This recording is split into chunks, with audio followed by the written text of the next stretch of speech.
तो reaction piece chapter 1116 finally drop हो चुका है और ये चैप्टर तो बहुत ही छोटा है लेकिन काफ़ी है क्योंकि इसमें मदर फ्लेम के बारे में बहुत कुछ है और रॉजर पैरेट के बारे में भी एक ट्रूथ रिवील हुआ है जिसके बारे में हम वीडियो के बीच में बात करेंगे। तो चैप्टर स्टार्ट करने से पहले सब लोग सब्सक्राइब बटन दबा देना। तो जैसा कि हम सब जानते हैं ये चैप्टर भी स्टार्ट हुआ है रिएक्शन से, जहाँ पर सारी दुनिया वेगापंक के मैसेज को सुनकर अजीब रिएक्शन दिए जा रही है और लोग कह रहे हैं कि 800 साल पहले की वॉर अब तक कैसे चल रही है और कहाँ चल रही है और उस टाइम का एक भी इंसान अभी जिंदा कैसे हो सकता है। तो लोग यहाँ पर वेगापंक को पागल समझ रहे हैं। वो कहते हैं ना, ज़्यादा अक्लमंद लोग जल्दी ही सटक जाते हैं। तो लोगों का कहना है कि वो वॉर अब तक कैसे चल सकती है जिसके बारे में किसी को भी पता नहीं है और लोगों का सही भी है, मतलब बेवजह कौन लड़ना चाहेगा। फिर नेक्स्ट पैनल पर आ जाते हैं जहाँ पर ईमो को दिखाया गया है जो कि एक फ्लावर के रूप में है और तुम सोच भी नहीं सकते कि ईमो इस वक्त क्या कर रहा होगा। ईमो इस वक्त वीवी की फोटो देखकर हिला रहा है। अब सीरियस हो जाते हैं तो ईमो के हाथों में एक फोटो है जिसमें एक लड़की है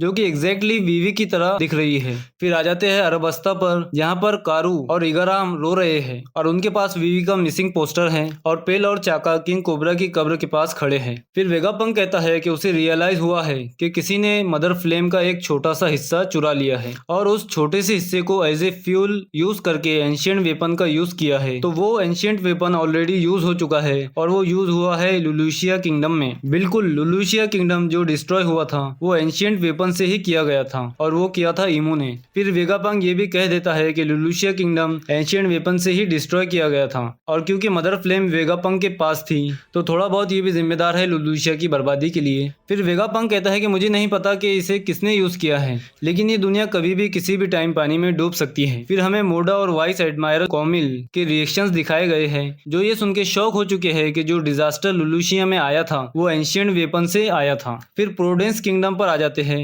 जहाँ पर किंग एलिजाबेलो सेकंड अपने एडवाइजर से पूछता है कि लुलुशिया की कोई न्यूज मिली है और उसे वहां जाकर चेक करने को भी कहता है। फिर आ जाते हैं न्यू मरीन फोर्ट पर जहां पर सेंगुकू और सुरु अलग अलग रिएक्शन दे रहे हैं और सेंगुकू टेंशन में लग रहा है और अकाइनो अपनी सिगार लिए बैठा है। फिर अकाइनो कहता है कि वेगापंक तो तुम सीरियस हो और दुनिया को सब कुछ बता रहे हो। इसका मतलब अकाइनो भी सब जानता है क्योंकि वो फ्लीट एडमायरल है। तो इसका मतलब ये हुआ इन लोगों को सब कुछ पता होने के बाद भी ये लोग खुद को इंसाफ के रखवाले कहते हैं। सबसे बड़े झूठे तो ये मरीन्स हैं, इसलिए मुझे स्मोकर सबसे ज्यादा पसंद है। फिर एग हेड आइलैंड पर आ जाते हैं जहाँ पर स्टेसी एडिसन से कह रही है कि वो काकू को जाने दे। फिर एडिसन कहता है कि तुम एक इंसान नहीं हो फिर भी तुम्हारे दिल में इन लोगों के लिए कितनी दया है, लेकिन एडिसन उसको जाने नहीं देता। और यहाँ पर यॉर्क ने वेगापंक को धोखा दे दिया और यॉर्क ने 5 एल्डर्स को कॉल करके डेंडेन मुशी की लोकेशन बता दी है और जैसा कि हम सब सोच रहे थे डेंडेन मुशी को एंशिएंट रोबोट ही प्रोटेक्ट कर रहा है। फिर वेगापंक कहता है कि जॉय बॉय उन तीनों एंशिएंट वेपन को नेक्स्ट जनरेशन को पास करना चाहता था, लेकिन वो ऐसा क्यों करना चाहता था ये उसे भी नहीं पता, यानी वेगापंक को नहीं पता इसलिए वो बता नहीं सकता कि कौन सही था और कौन गलत। लेकिन एक दिन ये भी रिवील हो जाएगा कि कौन सही था, 20 किंगडम या फिर एंशिएंट किंगडम, और उस दिन दुनिया के डूबने का खतरा होगा, ऐसा वेगापंक का कहना है। मतलब जैसे ही सच सामने आएगा वो लोग एंशिएंट वेपन का यूज करके सब कुछ खत्म कर देंगे। फिर वेगापंक कहता है कि वॉइड सेंचुरी के बारे में अभी भी कई सारी मिस्ट्रीज बाकी है, लेकिन दुनिया में एक पायरेट क्रू ऐसा भी है जो सब कुछ जानता है और वो क्रू है पायरेट किंग का क्रू, यानी रॉजर्स का क्रू। यानी अब रेले को पकड़ना पड़ेगा। मैं तो रेले को बहुत अच्छा समझता था, फिर उसे सब कुछ पता होने के बाद भी उसने कुछ भी नहीं बताया। फिर वेगापंक कहता है कि मुझे नहीं पता उन्होंने रिएक्ट क्यों नहीं किया, यानी पायरेट किंग की क्रू ने रिएक्ट क्यों नहीं किया, जबकि उन लोगों को हिस्ट्री की सारी इन्फॉर्मेशन पता चल गई थी। फिर सीन शिफ्ट होता है शेकी के बार में जहाँ पर शेकी एक पायरेट को पीट रही है और रेले से बात कर रही है। फिर शेकी कहती है, रे सन आपने बहुत ज्यादा पी रखी है, आपको इतना नशेड़ी नहीं बनना चाहिए। फिर रेले कहता है, मैं तो बस एक ओल्ड गीजर हूँ, लेकिन वेगापंक तुम्हें ये सब ऐसे ही नहीं बताना चाहिए था, इससे न्यू जनरेशन की एक्साइटमेंट खत्म हो सकती है। फिर रेले रॉजर को याद करता है और कहता है, राइट रॉजर, और फिर रेले हंसने लगता है और यहाँ पर चैप्टर खत्म होता है और नेक्स्ट वीक ब्रेक है। तो वीडियो को लाइक करना मत भूलना। मिलते हैं नेक्स्ट वीडियो में।